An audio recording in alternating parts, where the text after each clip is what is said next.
Hi, Zoe. So you haven't missed anything. We were just chatting about the excitement potential about getting back on court next week, and introducing today's session, which is a bit. It's not kind of one theme. We're looking at a few things. So the physical side, we're going to look at an agility session, and I was just about to ask what agility is and why it might be important in squash. Open to you three. What is agility? I'm guessing it means like being kind of like fast on your feet, like being able to get around the court quickly, because then you get to play like most shots and you can kind of decide what you want to do. Yeah. Would anyone disagree with that or anything additional to add to that? Zoe or Arjun? Just like fitness, kind of. Yeah. Like how fast you can turn and stuff. Yeah, so it's kind of exactly that. It's the ability to move quickly around the court, quickly and easily around the court. And in our context, our squash context, that means changing direction at speed as well, efficiently. So what kind of physical characteristics do you think you need as a squash player in order to have good agility? I think you should have like good stamina, because of course you need to be fast, but like if you go fast and then you get immediately tired, that's not that good. Yeah, quite right. You need, I guess, like good reflexes so that you're not like super slow, like someone hits the ball and Yes. it takes a second to realize, I guess. Yeah, nice. Good reflexes, quick reaction times, so you can change direction. Where's that come from? What do you do first? What's the first thing we do when we're changing direction or reacting, perhaps? Yeah, probably the split step. If we have to move, it's going to be the split step. Arjun, anything to add? Not really. They covered it pretty well, didn't they? Maybe like get low to. Sorry, get low to turn quicker. Yeah, so that's what kind of part of what the split step is. Actually, it's the lowering of your center of gravity so you can change direction quickly. That's why we kind of talk about movement into all four corners, as you're starting reasonably upright, but then as you approach, say, the front right, you'll be getting lower into the ball. You play a shot and then you kind of slowly come a bit higher, and then you change direction as you get lower. So that split step is a dropping of your center of gravity slightly lower to the floor, and then you change direction. Good stuff. So now we've spoken about it, we can get into our warm-up. So let's jump up, everyone. We're going to do a bit of an agility session now, and then we'll jump into a discussion, I think, about lets and strokes, Sam, if that's okay. I have all the links to share. Yeah, because I have no idea that's about okay. how to do That's all all that. right. I'll just pick one and then I'll tell you one to start with, because it's an easier one to understand. Yeah, just tell me which link you need, because I've got them all loaded. Okay, cool. All right, so everyone stood up. I'm not going to jump onto my camera. I'll just use this. It's not as great, the camera, but it's okay. So let's start. Oh, hello. Foam roller tried to kill me. All right, jog on the spot. Let's go. Go, go, go, go, go. Knees nice and high. So full body warm up. Have you thought of one, Sam? What, of a player? Yeah. Yeah. Oh, you got it all sorted. Oh yeah, there's one, a big classic. Yeah, good. I thought you would. Okay, great. Let's go into some star jumps.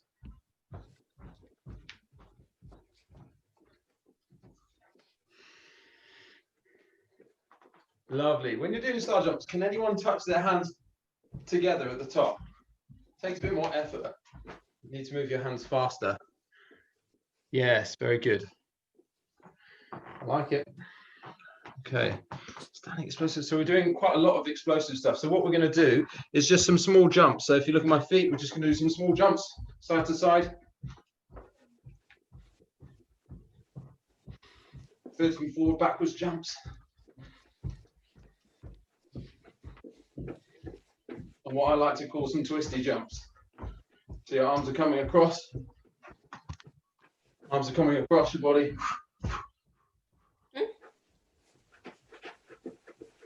Fantastic. Okay, so we're going to be doing some quite explosive movements involving some squatting and some lunging. So Let's go for 8 squats as a warm-up. Squat down, 3. Good, and now we've covered these movements before, haven't we? So we know what they should look and feel like. Good, let's just go for 8.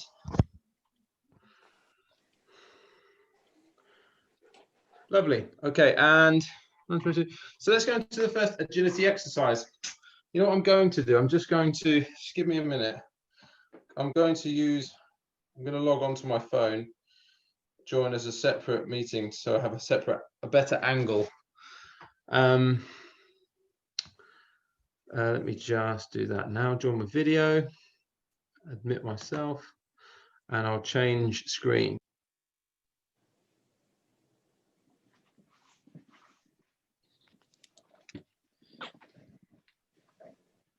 Okay, guys, can you hear me?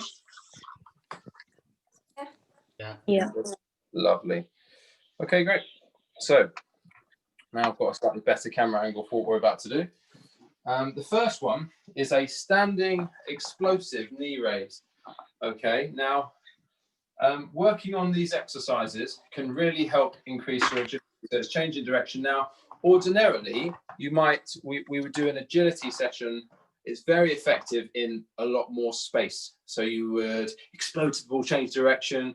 There's a particular agility fitness test that we can do on a squash court, and maybe you can do that at some point over the coming weeks or months as we get back into squash. But we can't really do those things at home. So we're going to do some isolated movements, which will still improve your agility and kind of explosive strength, being fast on your feet. So the first one of those is this standing explosive knee raise. So what it is, it's basically exploding up. It's a big hop, but driving up with your knee, landing on that leg that stays straight. So side on, I want the back leg to stay straight, and then you land, and then the leg comes down. But I want you to really drive this leg up as high as you can and keep that other leg straight. So just go for 5 on each side. Arjun, could you go? Yeah, let's have a look at you first. Good. Try and land nice and balanced. Good. Just trying to explode. Try and get your left foot off the floor as high as possible. Good. So, Zoe, I may be misinterpreting this, but you're going to try and jump as high as you possibly can. Maximal effort. That's good. Nice. Yeah, really good. So just 5, because it's so explosive, give yourself some rest before you change sides. So, Tara, just try and go up in the air instead of forwards. Okay, sorry. Good. Give yourself some rest before you change sides, guys. That's nice. And then we're going to go other leg. So we're driving up and then just land. So up and then land. Really work on getting as much height as possible and driving with the opposite arm, opposite leg up into the air and then landing down. Arjun, have you done the other side? Yeah. Oh, you must recover really quickly. You can probably go again then, mate. He's been doing sessions with me, that's why. Nice. Okay, Arjun, let's go. Everyone, let's go for another 3 on each side. Just 3, but try and make it really good. Take your time. Take 10 seconds in between each jump, please, because I want you to recover. All right, really think about it and then go again. As explosive as possible, nice and high. It's not something you can jump straight back into. You need a bit more rest. Great. Let's see what my battery is like. I'll plug in the battery. Good, guys. Arjun, have you done both sides? Yeah. Good. Tara, Zoe, have you finished? Yeah. Nice. Yeah. How did we find that movement? It's okay. Yeah. Yeah. Nothing too crazy. Arjun, how did you find it? Fine. Fine. It's all very fine, isn't it? Well, let's move into a lunge matrix, which you should all know very well by now, with the amount of lunges that Sam and I have done, even in these sessions, let alone what we normally do on a court. So I want you to think about numbers, clock face, when we do these lunges today. So with your right leg lunging forwards, you're going to go 12 o'clock and then step back. Then you're going to turn at an angle, lunge to 1:30, and then turn, lunge to 3 o'clock.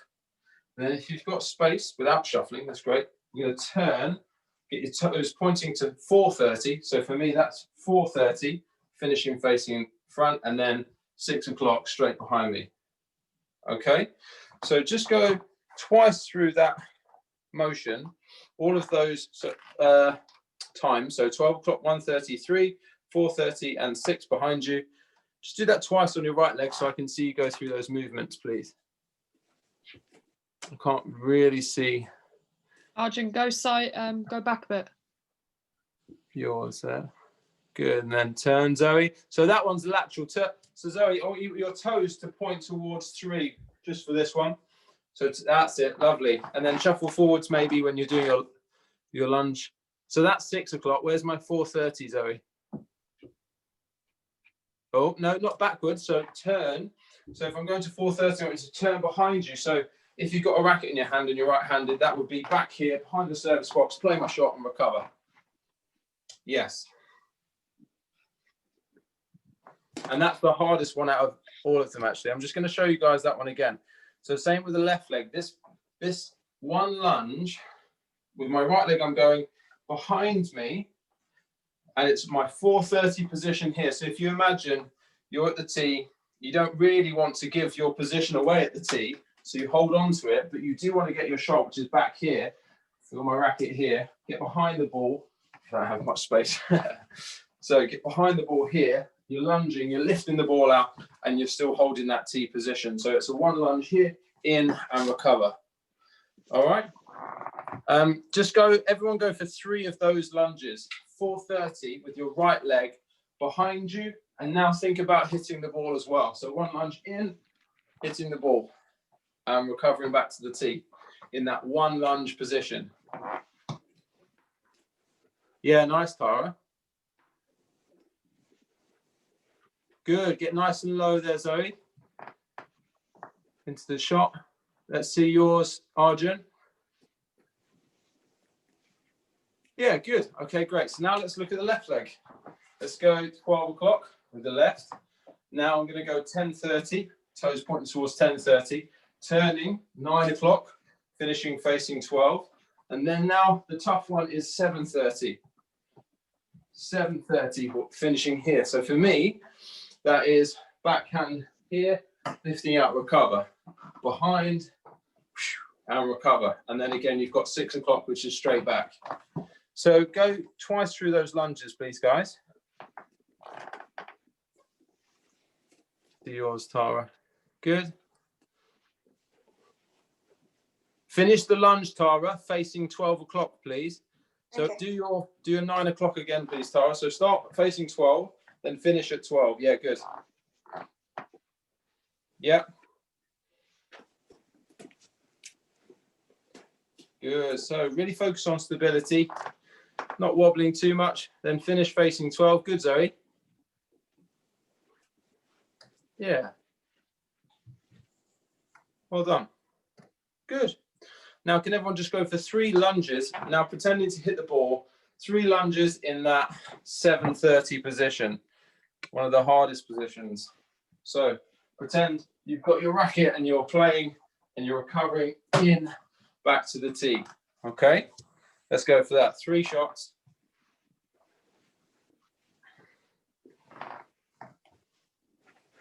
Good. Get lower there, Tara. So physically get your body quite low behind it. Let's go for 2 more, everyone. Because I'm watching a couple of you and there's quite a bit of instability. So take your time. As you lunge down, get super low. So I'll show you here. I start super close to the camera. I'm getting back here, nice and low, lifting out, or playing a shot fast, and then taking my space back at the tee. Let's just go for a couple more of those. It's quite a tough movement to get really well, nice and low into the shot and balance coming out of it. Very good. All right. Jogging and lunge.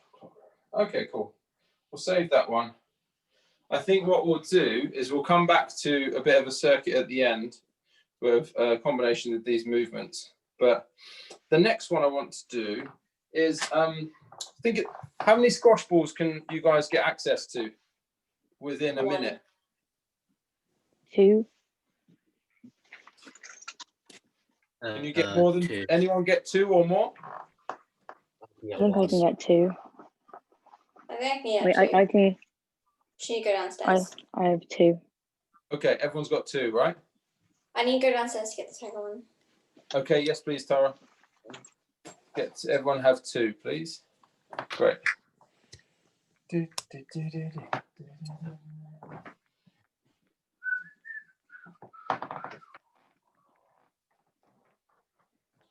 sure how this is going to work, but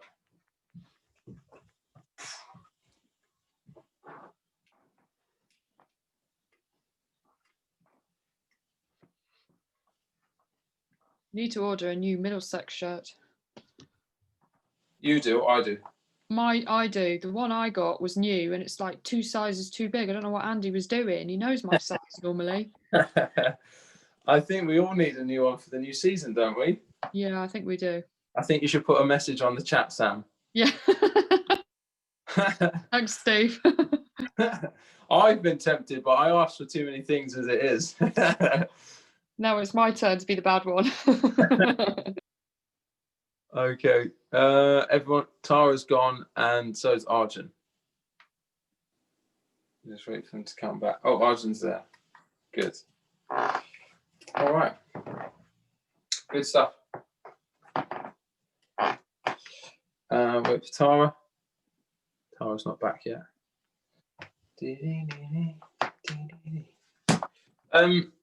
Arjun, will your life change much with going into this tier 2? Don't think so. Are you joking? back on court You're with allowed to me. go back on a squash court. Outrageous. But apart from squash, not too much? No. No. What about you, Zoe? Not really. Like, no, I mainly talk to friends online, so it doesn't really make a difference for me. Fair enough. It's a new way, isn't Have it? you guys had much issues at schools? Because it's been terrible in Bucks. Oh yeah, with cancer, with people being sent home. Yeah, it's I been had to horrific. isolate for 2 weeks because someone in our year got it, but Oh, I didn't really? get it. There have been quite a lot of cases. I think there's been about 4 cases in the school. Oh, Like, really? yeah, 8, 9, 12, and a teacher got it as well. Mm. Oh, Yeah. dear. One student in our year and a teacher. That's not Yeah. bad, though. Yeah, but I didn't have to decide today because I wasn't in that person's class. Okay. Tara, are you back? Yep. Just kidding. Oh, you're back. Okay, cool. All right, what we're going to do actually is we're going to do the last one of these, and then we're going to do something else, and then so put your squash balls just to the side for now. We're going to see if we can go through some footwork patterns, because it's quite right. It's being light on your feet, the ability to change direction at speed and move easily. And one of the fundamental things in squash to move easily and to move quickly is the split step, but also just being light on your feet. So I think let's go through. Arjun, were you here when we did some footwork before? Which week was that? I can't remember, mate. Week 1 or 2? I was here last week, but not the week before. Zoe, were you here when we did a bit of footwork before? I've been here for all of them, so I probably. And Tara, do you remember some footwork? Yeah. We did split step and then we watched that video. About Cool. split step. Cool, good stuff. All right, so let's go. I'm going to show you some movements that I'd like you to go straight into now. So you can all see my feet. What we're just going to start with is a bit of a sideways movement, a lateral movement, which we spoke about. I remember saying that's the most kind of squash specific in terms of covering from left to right. Now, I don't have a ladder that we could do some ladder movements with, as we might do on a squash court for agility. But what we'll start with is 1, 2, 3, 1, 2, 3, 1, 2, 3, 1, 2, 3. So it's stepping 1, 2, 3, and then to the other side, 2, 3. 1, 2, 3, 1, 2, 3. And just trying to pick up the pace with that as quickly as you can. 1, 2, 3. When I'm moving this little rug that I'm on.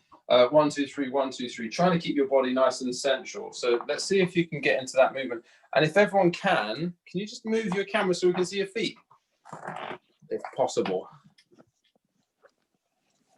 It doesn't matter if we don't. If kind of knees down is good. just to see the movement. I mean, Is this fine? Yeah, I think so. So yeah, thank you. That's good. All right, so let's get that movement going. I'll get it going in case you need to refer to it. So it's one side and you go 1, 2, 3, 1, 2, 3, and the middle foot comes up after you step to the side. So it's 1, 2, 3, 1, 2, 3, 1, 2, 3, 1, 2, 3, 1, 2, 3, 1, 2, 3. Try and keep your arms down by your sides, nice and relaxed. 1, 2, 3, 1, 2, 3, 1, 2, 3, 1, 2, 3. Sam, I'm gonna see if I can get some solo practice time on court before I do any coaching myself. I think after the first 6 months not being back on court, I was so blessed to be able to have an hour with no one watching. If anyone was watching, that would have been zero business for the next. Do you know, I went on with one of my national juniors and I nearly hit him. Oh, no, did you? oh, someone named That was Adam just in the pulled warm-up. around my stomach Sorry? at our first training session. First training session back, someone named Adam threw a ball directly into my stomach. Oh, nice. I don't know how. Oh dear. Okay, Zoe, let's see it. So that's the movement. Yeah, good. Yeah, that's lovely. 1, 2, 3, 1, 2, 3. Can we see your feet, Tara, or not? No, because then I have to try and put it on the floor, but then it collapses because my phone rings in the way. Okay, no worries, no worries. I'm trying doing. I like that, Arjun. Let's do the same thing, but I don't want your upper body to move. So watch my upper body here. You're at the moment you're moving everything. So just try and keep your upper body central and just move the feet.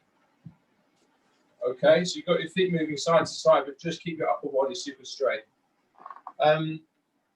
Yeah, that's nice. We'll move on to the next one, guys. So what we're going to do, I'll show you from 2 angles. We're going to go 1, 2, 3, then back 2, 3, 1, 2, 3, back 2, 3. From the side that looks like this. Now when I step forwards, I'm going heel toe. So I go 1, 2, 3, but when I step back, it's 1, 2, 3, just my toe. So 1, 2, 3, toe 2, 3, 1, 2, 3, toe 2, 3, 1, 2, 3, 1, 2, 3, toe 2, 3, 1, 2, 3. And again, I'm not jumping forwards and jumping back. I'm trying to keep my body nice and central without too much movement. Okay, everyone give that a go. 1, 2, 3, back 2, 3, 1, 2, 3, back 2, 3.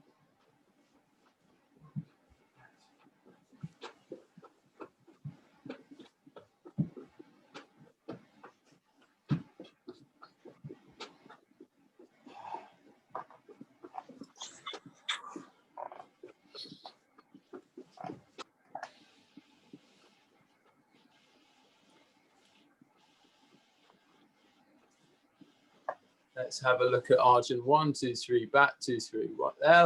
Yeah, that's it. Looking good, Arjun. Good. Just make sure it's heel toe first when you step, Zoe. That's nice. Back 2, 3. Heel toe forwards. Yeah, good. Heel toe. Yeah, very nice. You're traveling a bit too much there, Tara. Try and keep your upper body in one position and just have your feet going forwards and your feet going back. You're kind of turning into a bit of a jog on the spot there. Slow it down a bit first, Tara. Slow it down. 1, 2, 3, back 2. That's it. And then, yeah, there's a lot of shuffling. Now I'm going too slow. I don't mind if you go slower, Tara. But what you're doing is you're coming to here and then you're going back a little bit.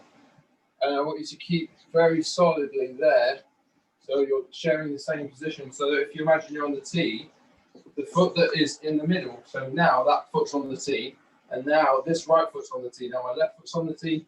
So you're not moving this middle position. It's staying in the same spot.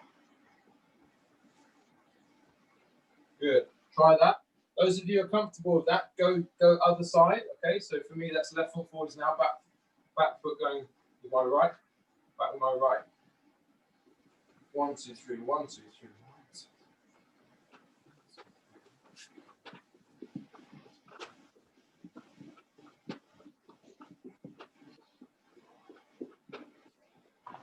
forward to it. I need to go running again, don't I? Really, fitness. I bought a new bike this week, so I've been on that. First Oh, time. have you? Yeah, it was What good. what kind of bike? It's actually from Germany. It's sports tech. It's really good. Really, really good. Sports tech. Yeah, What, it's got this platform on it, on a screen and everything. It's pretty oh, fancy. is it for an indoors one? Yeah, it's an indoor one, yeah. Oh, nice. Very cool. I used to be able to ride a Okay, bicycle. guys. Then I Sorry, Tom. I used to be able to ride a bicycle, but then I broke my knee, stopped doing it, came back, and no balance. Oh my gosh, how did you manage that? Looks good, Zoe. I broke my knee when I was skiing, but I wasn't actually skiing. I was walking in my ski boots, the ice collapsed, and then as I fell, my knee twisted. Like I wasn't even acting. Everyone just have a rest now. Have a rest. Grab a quick drink of water. We'll come back, just do one more. And then, Sam, if we can go into some lets and strokes. Yep, sure. Lovely. Yeah, it was a Christmas present to me, and it was a friend of mine who bought it for me for my Christmas, and he said, well, this will help you get fit for all those tournaments you're going to win when you turn 50 next year. Yeah, have you been waiting to enter? Well, yeah, because it's the world. We've got the Worlds and the Europeans next year. Fantastic. Nice. Actually, now's a good time. There's no need to do one more. Now's a good time to just kind of reset, change what we're doing. I'm just going to change my camera so I can share it effectively. Oh dear, that is not a flattering angle. Okay, I'll turn this off quickly.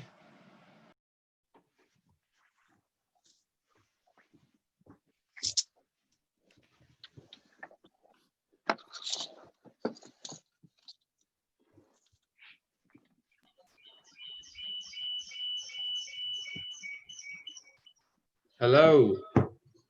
Can everyone hear me again? Yeah. Yeah. Lovely. All right. So, Sam, over to you. Just let me know when you want me to share which video, and if you could do a bit of an intro about what we're going to talk about. Okay, so we're going to talk about different situations in lets and strokes. How many of you, when you're marking, feel quite confident in doing things like this and calling lets and strokes? I kind of forgot what a stroke is. I know what a let is. I just forgot what a stroke was. Okay. Anyone else? You mean like when we're marking or when we're playing? Because when I'm marking, no, marking and playing, you should be able to know the difference. like I know what they are and like kind of when you should call them, but like I never really know if it's the right time, or like sometimes like if they've hit me with their racket, like is that a let or is that a stroke? Like I know it's something, but I can't remember what. And like, would it be against me or against them? So I don't. Okay. Like I kind of know, but like not really. Yeah. Okay. I always end up like going for the shot. Sorry, Tara. Yeah. You know how you're not allowed to call a let if you've actually tried to like go hit it, and then you if you like go hit, try and go hit it, you miss, and then you try and call it. It's like not like that. I usually realize that should have been a let after I've tried and run for the ball. Yeah, you shouldn't. If you call a let, you don't. You try and play the ball. You go to play the ball, but you don't actually hit the ball. If you hit the ball, you don't get a let. Arjun, what about you? When I'm refereeing, then I kind of know what I'm doing, but when I'm playing, I don't know. I normally go for the ball and it ends up being. Yeah, that was going to be my next question. Are you quite aware on the court, guys, when to call a let or a stroke? Like yes and no. Not Yes really. and no. Like if they've like bumped into me or hit me with their racket or like got in my way, then I know that I should be calling something. But I don't know what it is that I'm meant to be calling. Does that make sense? Yeah, no, it makes sense, because Yeah. I've seen a lot of juniors who hesitate. They look up at you as if to say, is it a let or should I call a let or a stroke? They're not really sure, and you sort of say, do you want to ask for a let? Because you see that I've seen that a lot in junior. Steve, you've probably seen that a lot as well. Yeah. Sort of like look at you as if to say, yeah, like I think, but they don't actually say right it. now, yeah. They don't actually say, I want to let. Yeah. But yes, go with your gut instinct is what I'm going to say. Steve, do you want to pull up I think Shabini and Nicole is a good one to start with because it's simple. Okay, 1 second. So I've actually brought some lady players into this one. There is men's as well because I like a mix of both. So we've got Noor, Shabini, and Nicole David. Okay, 1 second. Let's see if I can pull that up now. Oh, actually, because I spotlighted you, I can't actually. 1 second. I'll spotlight myself.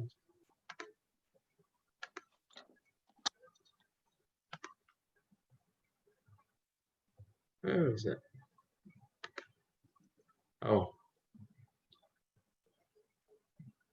Can you see this YouTube clip? Yeah. Okay.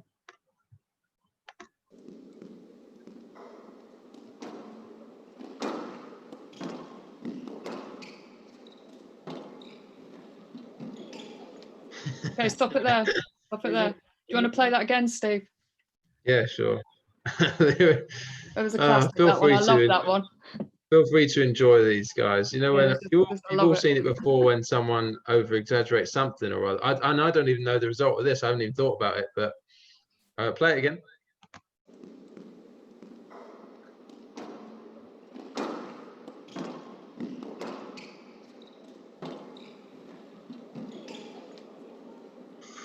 Decision, Sherbini.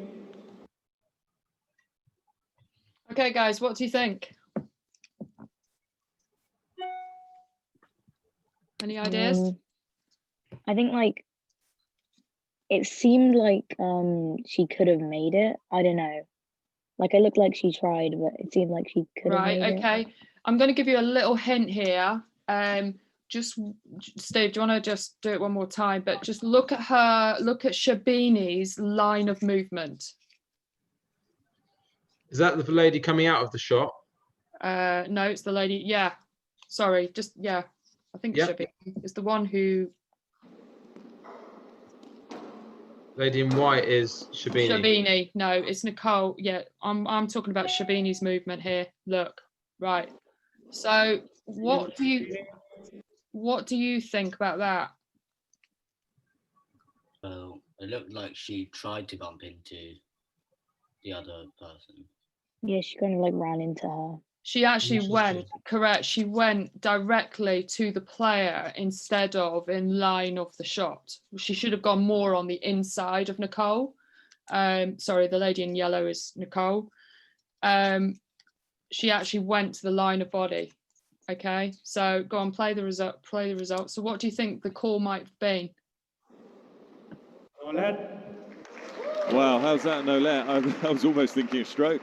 I think it should be a let. Review, Shermini, on the no let decision. I'd be surprised if this remains as a no let. Arjun, Zoe, what do you guys think? She was really heavy with the drop shot going in, but was there a line on the inside? She should have gone more on the inside. The referees clearly feel that there's a line on the inside. Yeah. When you say inside, Sam, what are we talking about there? I'm talking about, sorry, so if your player, so Nicole, I don't know if you can just take it back. It's easier to see it at the beginning here, actually. Yeah, so stop there. So now just play it a little bit more. Right, stop. So Nicole is the lady in yellow, went in to play the drop. She steps out backwards, which is fine. But look at Shabini's line of movement. She's actually gone directly to the body when the drop is falling. It was a heavy drop. So she actually went to the line of the body instead of the line of the shot. Correct there. See that? This annotating's great. Sorry, enjoying myself. So go and play. Oh, you want me to play it? Stop. 1 sec. Can you see what I mean there? She's gone literally to the body. Decision, Sherbini. Decision, Sherbini. Now I see it. See? Yeah. See what I mean? And that was a random V on. Okay, I will delete it. Steve's getting carried away with the drawings. All right. Next one, Sam. Because more to be taken out of that? you're kind of Okay, do you want to move on to Palmer and Assure? Wait, I have a question. What is a stroke? Because I don't know. A stroke is you might see I'm just trying to think which one was the example of that. If you go to go to Assure and Shabana, I think it is. Bear with me, guys, because I have to remember which one was the stroke.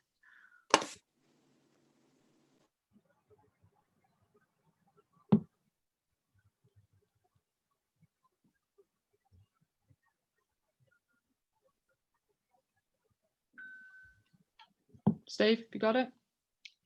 Which one do you want? Assure and Shabana. Oh, Assure and Shabana.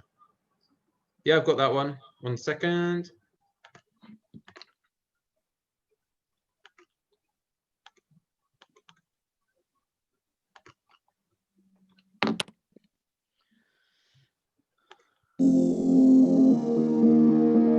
Got an advert. 1 second. Here we go.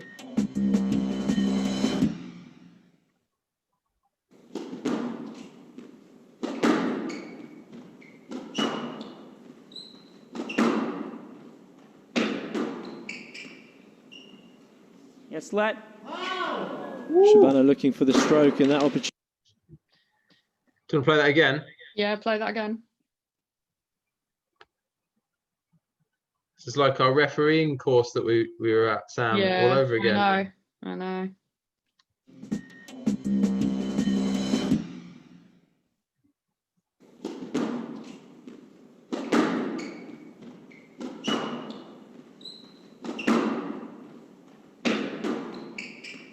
Right, stop there. So, guys, what do you think that might have been? So, Tara, you were mentioning about a stroke situation there. Sorry, where's the video gone?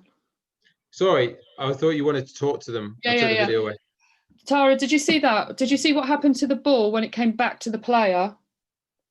Did it hit him or did it go right past him? No, it didn't hit him, but it was a bad shot because it came down the middle and it could have hit Rami, of which it didn't, but Shabana.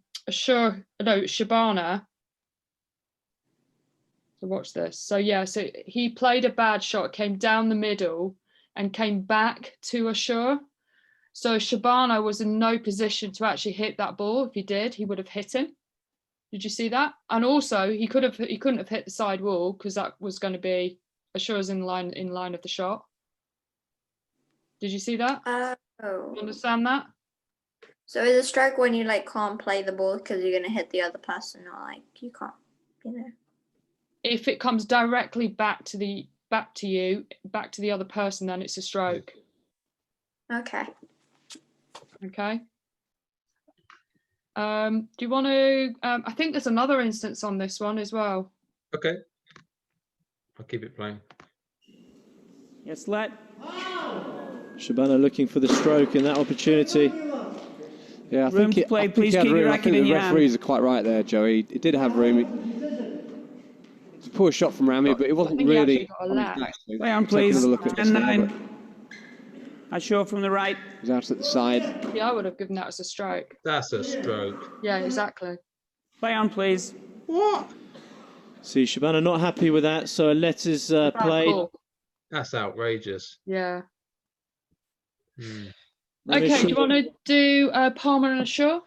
Yeah, sure. Is this helpful, guys? Yeah. Yep. Yeah. Any other questions on that, guys?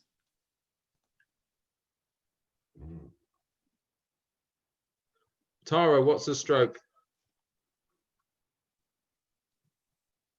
It's okay. I think it's when you can't hit the ball because you're in no position to hit it, or you're gonna hit the other person. So you're like, you just don't hit it, and then you call for a stroke. So you can. Yeah. Would you say you call for a stroke, Sam?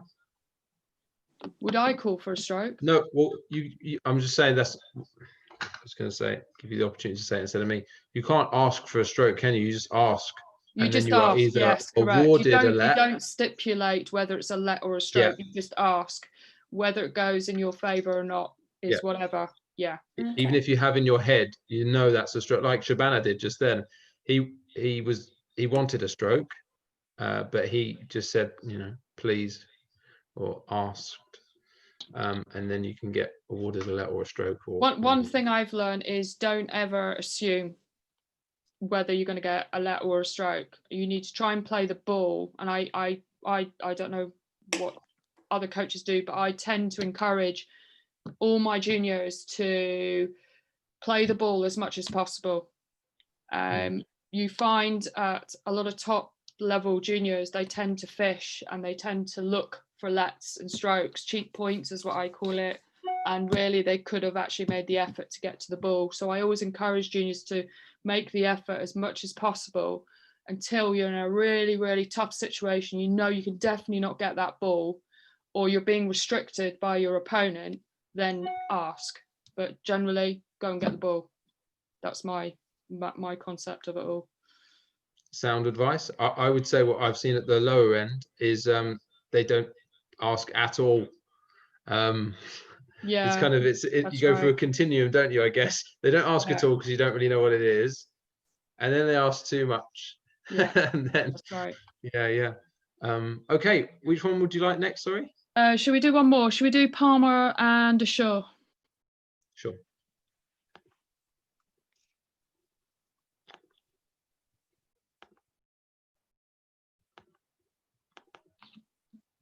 Oh.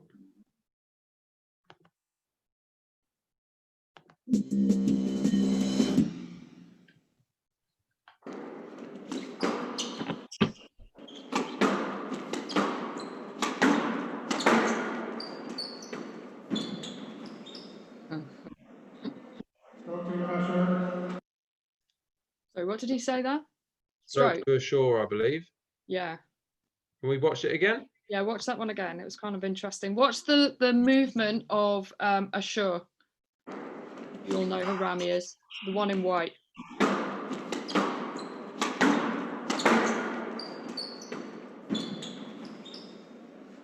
Okay, so I don't actually know what the decision was, but did you see where the ball went, guys? I think he said stroke to Ashore. Did he get a stroke, did he? I thought it was over. Yeah, I'm not sure, but to be honest, I wouldn't have given it to him as a stroke because the ball was glued down to the side wall and he actually went directly to the man again. It was quite a tight drop. So I think if you play it, I'm not sure if they changed it. I'll play it, yeah.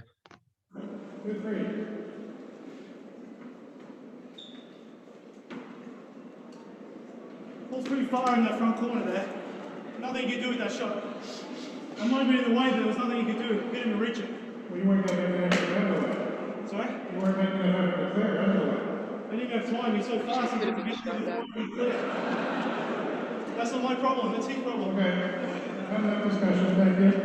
And 2-3. Okay, so you got the strokes. What did you think of that, guys?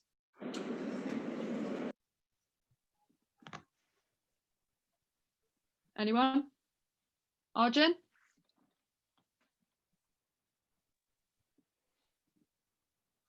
Arjun, he's thinking. Don't really know. I'll tell you what I think. I think that is an example of something where you can really see it's quite open to interpretation. There's nothing, not nothing, but some of them are really obvious. But there's a couple, and often there's a grey area, which I think it's kind of why you said what you said there, Sam, as well as a good positive mental attitude about running after the ball. But also, if you ask and look for these things that may or may not be a stroke, you can really get on the wrong side of the referee if you're asking for things, and that will then influence what they say later in the game. There's a really probably interesting. I don't know if you saw, was it Marwan El Shabaghi he got caught on camera, Sam? Did you see kind of yes, I heard about this, saying something to the referee, and then kind of like after that notice I didn't watch that, for that, didn't he? Pardon? Hasn't he been done for things like I think that? he's been suspended. Yeah, so Yeah, he he pulled out has. of that the next tournament because of bad behaviour, effectively. But just always remember that as well as the rules are there, but it's humans marking, and it was very emotional and likely to change. But not that you're. Yes, but yeah, that was an example for me. I would say it was a stroke. Yeah, it sort of came back, but actually you could see why it may not have been, because yes, actually exactly. I could see why Palmer was arguing it, Yeah. because it was a tight ball. It was tight and it was a bit. And his line of movement wasn't quite. No, yeah, on the exactly. inside. Well, he could have actually cut into him. Yeah. Around the side of him. Anything, Zoe or Tara? If you like full on like bump into someone, but it was like your fault, like you accidentally ran into them, would that still be a stroke since you couldn't have technically? Okay, well that is a good one to actually. I'm going to show you an example of that. If you show Rami versus Matthew, that is a good one to watch. That's basically on that situation. You'll see now. Sure.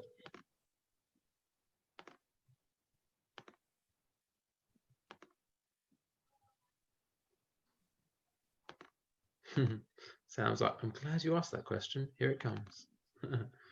There's a little advert. Time's running out, folks. You got to click this link below, man. We can.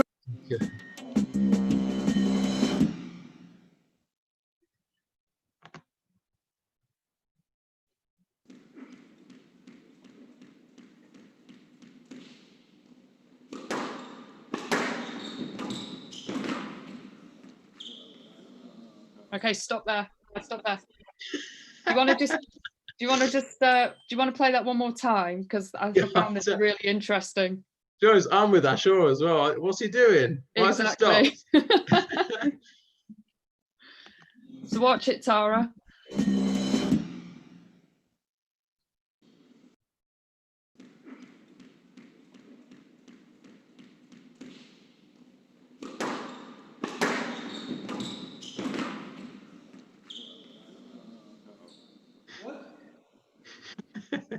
Okay, so basically, Tara, did you see that?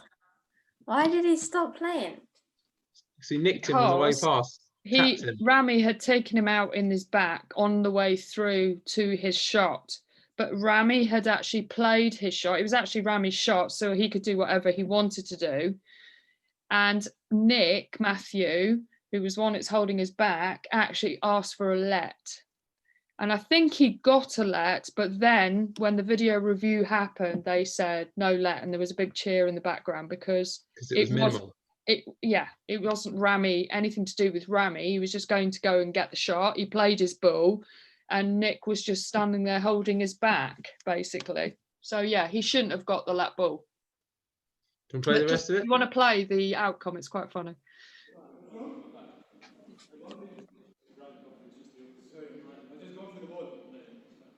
Decision, please. Which decision? Yes, let. About which ball?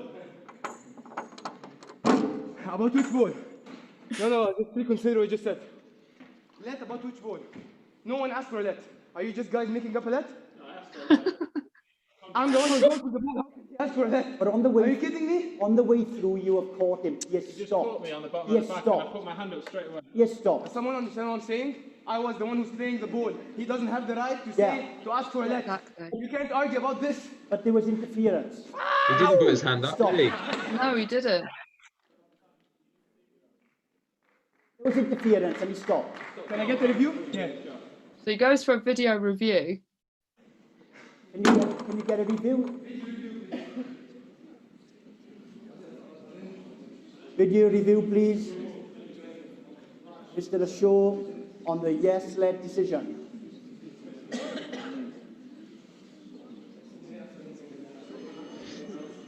Where's this being played? Virginia? Yeah, in America. Yes.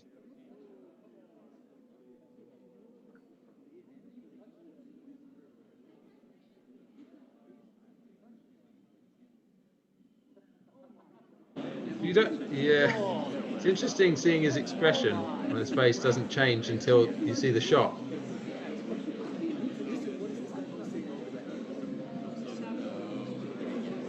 Rami was making every effort.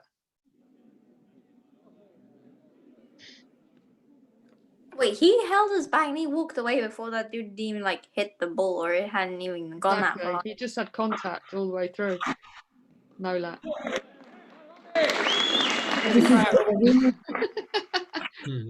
No let. Decision overruled. No let. Okay, you can stop it there. Thanks. So that was a prime example of when someone is going into you, but you know, you're not stopping them from going to get the ball. They're still going to get their shot. But Nick should have carried on playing, really, potentially. Does that make sense, Tara? Was that helpful? Yeah, that was hilarious. Yeah, it was a good one, that one. Okay, brilliant. Good. Okay, guys. Nice. We don't actually have that much time left to do both things that I wanted to do. I'll leave it over to you guys to decide. There's 3 of you, so we'll have a majority decision. Would you like to do more physical work over the next 10-15 minutes, or to review some pro squash, talk about game plans, and talk about how you can create one and adjust to how your opponent's playing? Review. Sorry? Tara votes review. Yeah, like so do I. So does Zoe. Yeah, same. Oh, it's unanimous. No physical work. Interesting. Okay. Well, I shall set the scene for what we're about to watch. And then we can watch some of it. We'll pause it. And then maybe we can speak to Sam and to you guys about game plans. So what we're about to watch, guys, is a game, or kind of half a game, really. A game between Laura Massaro and Noor El Tayeb, Egyptian player versus English player. And it's quite nice because it's commentated by Laura Massaro.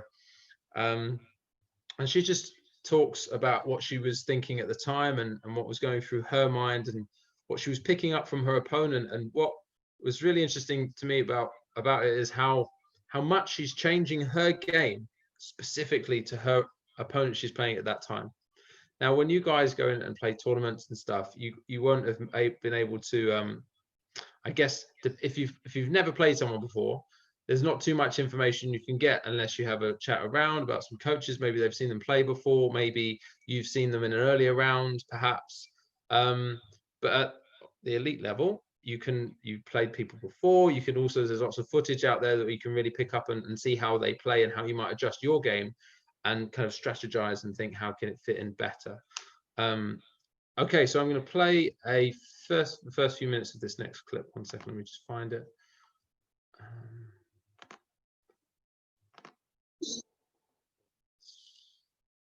Share screen.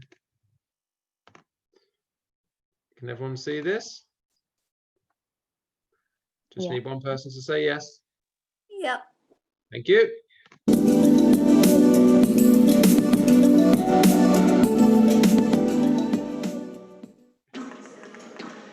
So just as I come back on court for the 3rd game of the match against Noor El Tayeb in the British Open, 2-0 up with the first game being quite ahead and then just sneaking at 11-9, and the second game being quite far behind, I think 7-2, and winning at 11-9 as well. So feeling quite good, I think, mentally at the start of this 3rd game. Had a good chat with Danny. Obviously kind of in a way annoyed at how the first 2 games went, being so far up and only just winning it, and then so far down and only just winning it.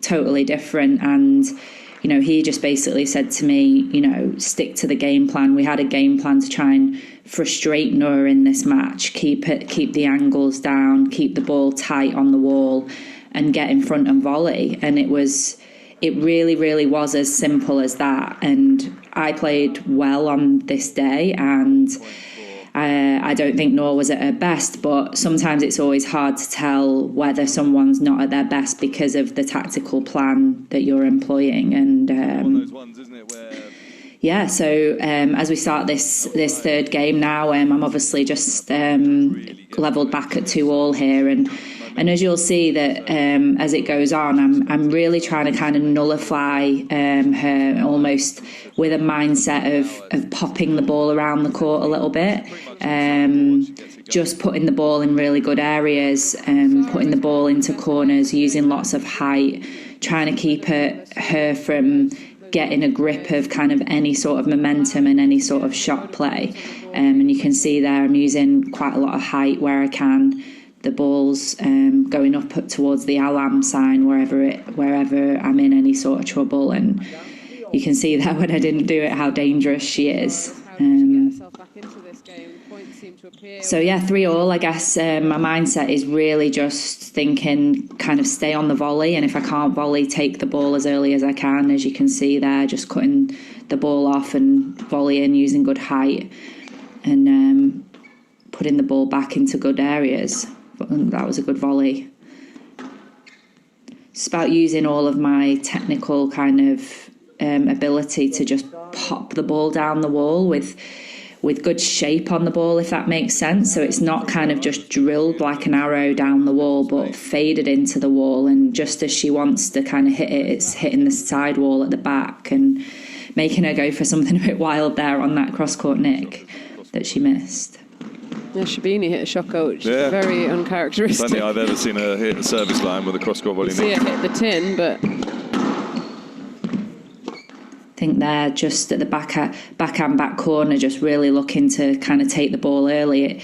It really doesn't look like much when you just watch him, but there's 2 balls there that either could have been let to come off the back wall or let bounce. And it obviously again was another shot that just ran into the side wall, and she's kind of probably panicking a little bit at this point, 2-0, 5-3 down from Tayyeb's point of view, and not really looking like she knows too much what's going on. And I would have been told off for that cross-court drop off Danny, because the game plan is to not let her throw that leg and kind of windmill it off, and it just shows when you do open up the court how she can just get the ball back like she did, and then it was the straight drop that won the rally. And that's what's so important to remember. I kept having to remind myself all the time, play straight, use the front 2 corners, don't play my flick, which I love to play so much, but Noor's so good at just reading those flicks.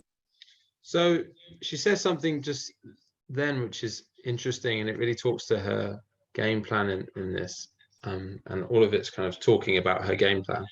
But something that Paul Carter said the other day, we watched a portion of this clip as well, is highlighted what she just said there about reminding herself about the game plan there, about getting those back corners, but not playing the flick that she really likes to play. Now that's like, Paul made a point of saying that that's like her killer shot. That's her secret weapon. That's a shot that she can always bank on winning. And she was, so think about that shot there in your games that you might think that's the best shot, and if I ever get in that position, I'm going to play it because I'm probably going to win. So she's telling herself not to do that, and in the heat of the situation, how tough it is on court, she's not playing that shot because she knows that this particular opponent would really take advantage of that. I just wanted to stop at this point maybe and ask you guys if you're aware of your strengths, and if you're aware of, I'm not going to put you on the spot in terms of saying what would your game plan be going against someone you've never played against, but would you say that you know what your strengths are in squash right now? I'm not sure exactly about like. Sorry, go on, Tara.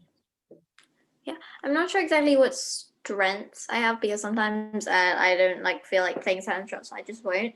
But I think there was just one time I actually used not a game plan, but I decided what I wanted to do that entire round. Because I know, even when you say you don't know how, you can't really make a game plan if you've never played the person before. But I always think that if you're knocking up together, that's when you can see what they're good at. This girl I was playing, she was amazing, but she really hated backhands. So the entire time I was just trying to play a backhand, and I ended up winning. But that was the one time I can remember actually trying to use a game plan. Nice. That's quite right. If you've never played someone before, that's the first opportunity for you to find out, right? And We talk a lot about trying to test out your opponent in the knock-up, putting some balls high and seeing what they're like. Do they go for the volley? Do they not? Are they quite active? Can they hit a good straight drive? Those sorts of things are a great opportunity to check that out. What would you say, Zoe? I would say I don't really know my strengths. I definitely know my weaknesses. Like, I know that I struggle with getting out of the back corner and stuff. But often, like, during the warm-up, I can see, like, if my opponent doesn't like playing at the back or playing on backhand, like, I'll sometimes try and aim it towards there, try and get it in, like, the back corner. Because I guess they're like me and they kind of struggle with that sometimes, or... Okay, that's a solid strategy if you've never played anyone before, hitting it deep to their backhand, because that's a probably good guess that might be their weaker area, and then adjusting from that point. Arjun, what would you say? Well, I don't really know my strengths, but I do know my weaknesses. So I try to avoid the situations where they can play a shot to get me with my weaknesses. And also in the warm-up, I can tell what their strengths are, so I try not to let them play their really good shot. Yeah. You can play like shots that are not as comfortable as. Okay. I think the best use of the last few minutes of the session is to ask Sam about a situation or a game. I'll take it off the screen share just because we only have 5 minutes left. So I was going to ask Sam to talk about a game plan that she went into a game kind of with the game plan of working to your strengths, and then found that against a particular opponent it wasn't working. Then you changed something, and then it started to work. And I think you had a good situation, Sam.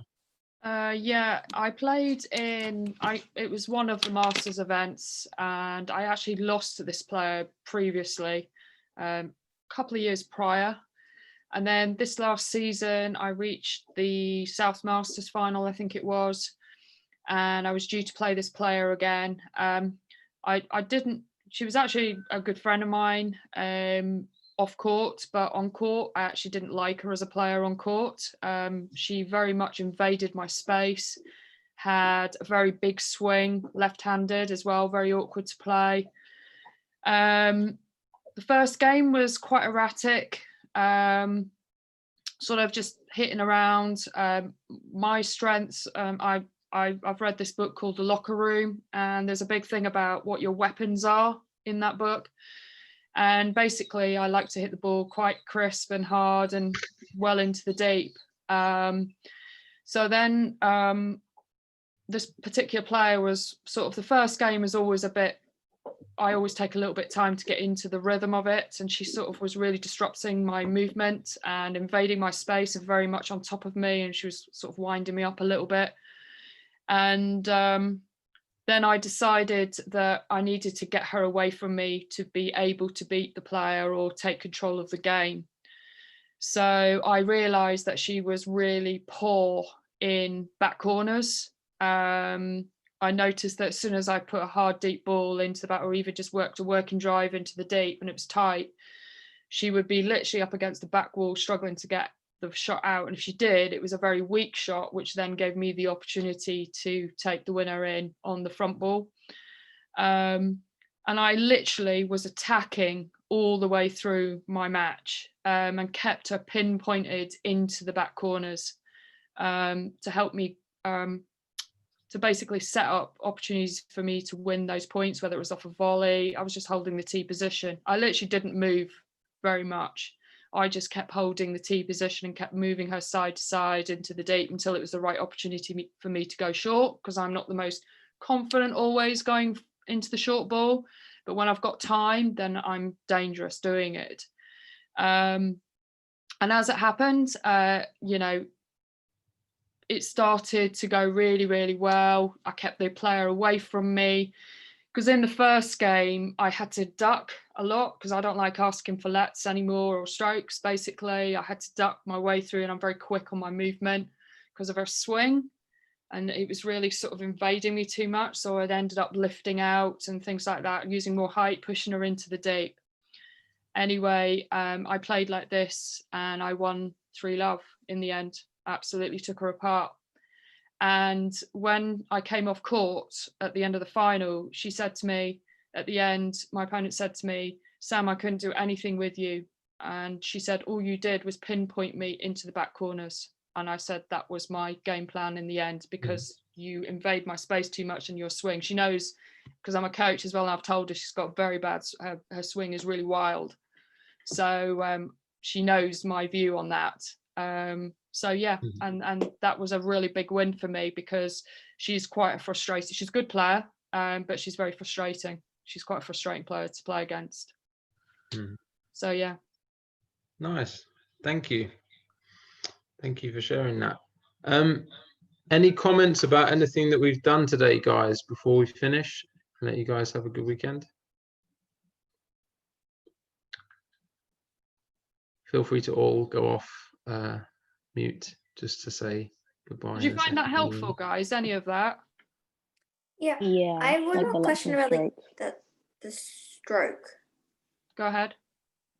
And when you so let's say you ask to see if you got a stroke or a let. In a stroke, so I know in a let you replay the point, but in a stroke, do you get the point, or is it like a let you replay it? Stroke goes to, so if you've asked for a stroke, say someone is directly in front of you and asks for a stroke and you're about to hit the ball and you're going to hit them, it's your point. Okay. But what you should always do is, if you're unsure of any, don't think about the let or the stroke aspect. All you've got to think about is, if someone is in your way or you're going to hit them directly with the ball or whatever, stop and say, can I have a let? It's down to the referee then to decide whether it is a let or a stroke. Okay? Don't think too much about whether it is or not. Just ask if you're having a problem playing that shot because they are invading your space, or you caught them on the backswing, whatever it might be. On that one, if I'm having a rally with Sam and I ask for a let, but I'm just being really lazy and I could have got to the ball, but I'm just a bit tired really, and I could do with a rest and not going for it, and I ask for a let, they say no let, it's a point to Sam. So although it's not a stroke, it's still someone's point. It's not my point. It's not a let. It's a no let. So it's Sam's point. Calls a let for you? Because I was once playing, I think it was at your camp, Steve. It was a couple of weeks ago. And I was playing with someone and he got in my way and he called the let himself. He was like, I'm sorry, that's a let for you. And I was really confused. I was like, why would you do that? I probably wasn't even going to call that. But yeah, so that means I would still get the point, right? He was being nice. But in the educational spirit of the situation, obviously, he was being helpful. You wouldn't find that too often in a very competitive game, I don't imagine. Was there a question in there? I can't remember. Or you were just confused about that? Just confused. Yeah. Any more remarks about today, guys? No. Awesome. It was very fun. Good. Oh, that's good. Good. Awesome. Well, I think that's our last session online until the next lockdown. So I hope you guys have a great session with Sam next week. I'm glad you've enjoyed it. I think our focus was going to be a lot on back corners, I think, wasn't it, guys? And volleys, and wasn't volleying. it? Yes. Volleys. Yes. Well, I think we did a couple of sessions on volleys, Zoe, didn't we? Cool. 1 or 2. And identifying strengths. Yes. After today's session. All awesome. Noted. All right, guys. Well done. Have a nice weekend. Okay. Have a good weekend, guys. Bye. Thank you.